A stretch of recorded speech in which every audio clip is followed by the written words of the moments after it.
ವೀಕ್ಷಕರಿಗೆಲ್ಲ ನಮಸ್ಕಾರ. Welcome to my YouTube channel. Kiran Raj ಹಾಗೂ ಭವ್ಯಗೌಡ ಮತ್ತು ನಮೃತಗೌಡ ಅಭಿನಯದ ಬಹುನಿರೀಕ್ಷಿತ ಧಾರಾವಾಹಿ ಕರ್ಣ ಅಂದುಕೊಂಡ ಸಮಯಕ್ಕೆ ಪ್ರಸಾರವಾಗಿಲ್ಲ. ಕರ್ಣ ಧಾರಾವಾಹಿಯು ತಡವಾಗಿ ಆರಂಭಿಸಿದ್ರು ಕೂಡ ನಟ ಕಿರಣ್ ರಾಜ್, ನಮೃತಗೌಡ ಹಾಗೂ ಭವ್ಯಗೌಡ ಕಾಂಬಿನೇಷನ್ನಲ್ಲಿ ಮೂಡಿ ಬಂದಿರುವಂತಹ ಕರ್ಣ ಸೀರಿಯಲ್ ಆರಂಭದಲ್ಲೇ ಪ್ರೇಕ್ಷಕರಿಂದ ಮೆಚ್ಚುಗೆಯನ್ನು ಪಡೆದುಕೊಂಡಿದೆ.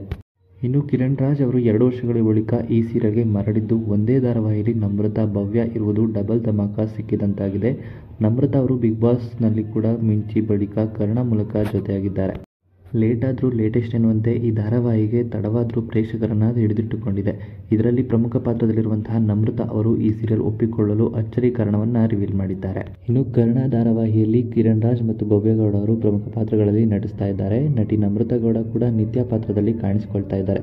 ಕತೆ ತ್ರಿಕೋನ ಪ್ರೇಮದ ಸುತ್ತ ಸಾಗುತ್ತದೆ ಎನ್ನಲಾಗ್ತಾ ಇದೆ. ಕರ್ಣ ಧಾರಾವಾಹಿಯ ಆರಂಭದ ಕೆಲವೇ ಎಪಿಸೋಡ್ಗಳಲ್ಲಿ ಪ್ರೇಕ್ಷಕರಿಂದ ಉತ್ತಮ ಪ್ರತಿಕ್ರಿಯೆ ಪಡೆದುಕೊಂಡಿದ್ದು, ನಿತ್ಯ ಪಾತ್ರದ ವಿಭಿನ್ನತೆ ಮತ್ತು ನಮೃತಗೌಡ ಅವರ ಅಭಿನಯಕ್ಕೆ ಫಿದಾ ಆಗಿದ್ದಾರೆ. ಬಿಗ್ ಬಾಸ್ ಕನ್ನಡ ರಿಯಾಲಿಟಿ ಶೋನಲ್ಲಿ ಭಾಗವಹಿಸಿದ ನಂತರ ಅವರು ಹೊಸ ಧಾರಾವಾಹಿಗೆ ಅವಕಾಶ ಸಿಕ್ಕರೂ ಕೂಡ ಒಪ್ಪಿಕೊಂಡಿರಲಿಲ್ಲ.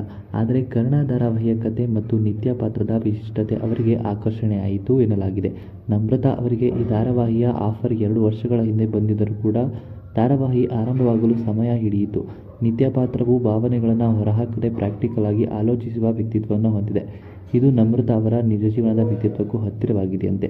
ಈ ಕಾರಣದಿಂದಲೇ ನಮೃತ ಅವರು ಈ ಪಾತ್ರವನ್ನು ಒಪ್ಪಿಕೊಂಡಿದ್ದಾರೆ ಎನ್ನಲಾಗ್ತಾ ಇದೆ. ನಾನು ಕೂಡ ಲೈಫಲ್ಲಿ ತುಂಬ ಪ್ರಾಕ್ಟಿಕಲ್ ಆಗಿ ಯೋಚನೆ ಮಾಡ್ತೇನೆ. ನನ್ನ ಭಾವನೆಗಳನ್ನು ಹೆಚ್ಚಾಗಿ ಹೊರಗೆ ತೋರಿಸಿಕೊಳ್ಳುವುದಿಲ್ಲ. ಈ ಧಾರಾವಾಹಿಯಲ್ಲಿ ನಿತ್ಯ ಪಾತ್ರ ಕೂಡ ಹಾಗೆ ಇರುವುದರಿಂದ ನನಗೆ ಈ ಪಾತ್ರ ಒಗ್ಗಿದೆ. ಬೇರೆ ಧಾರಾವಾಹಿಗಳಲ್ಲಿ ನಾಯಕಿ ಅಳುಮುಂಜಿ ಅಥವಾ ಸಾಫ್ಟ್ ಆಗಿ ಕಾಣಿಸಿಕೊಳ್ಳುತ್ತಿರುತ್ತೆ.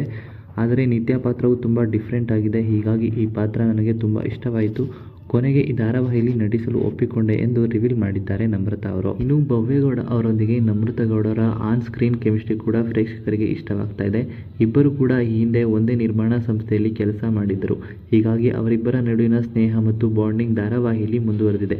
ಭವ್ಯಗೌಡ ಅಕ್ಕನ ಪಾತ್ರದಲ್ಲೇ ನಮೃತ ನಟಿಸ್ತಾ ಇದ್ದು, ಇವರಿಬ್ಬರ ನಡುವೆ ಬಾಂಡಿಂಗ್ ಸಹಜವಾಗಿ ಮೂಡಿ ಬಂದಿದೆ ಎಂದು ನಮೃತ ಕೂಡ ಹೇಳಿಕೊಂಡಿದ್ದಾರೆ. ಇನ್ನು ಈ ವಿಡಿಯೋ ನಿಮಗೆ ಇಷ್ಟ ಆಯಿತು ಅಂದರೆ ವಿಡಿಯೋಗೆ ಲೈಕ್ ಮಾಡಿ. ಇದೇ ರೀತಿಯ ಇನ್ನಷ್ಟು ಹೆಚ್ಚಿನ ವಿಡಿಯೋಗಳಿಗಾಗಿ ನಮ್ಮ ಚಾನಲ್ಗೆ ಸಬ್ಸ್ಕ್ರೈಬ್ ಮಾಡಿ. ಹಾಗೆ ಕನ್ನಡ ಧಾರಾವಾಹಿ ಬಗ್ಗೆ ನಿಮ್ಮ ಅನಿಸಿಕೆಯನ್ನು ಕಮೆಂಟ್ ಮೂಲಕ ಕಮೆಂಟ್ ಮಾಡಿ ತಿಳಿಸಿ.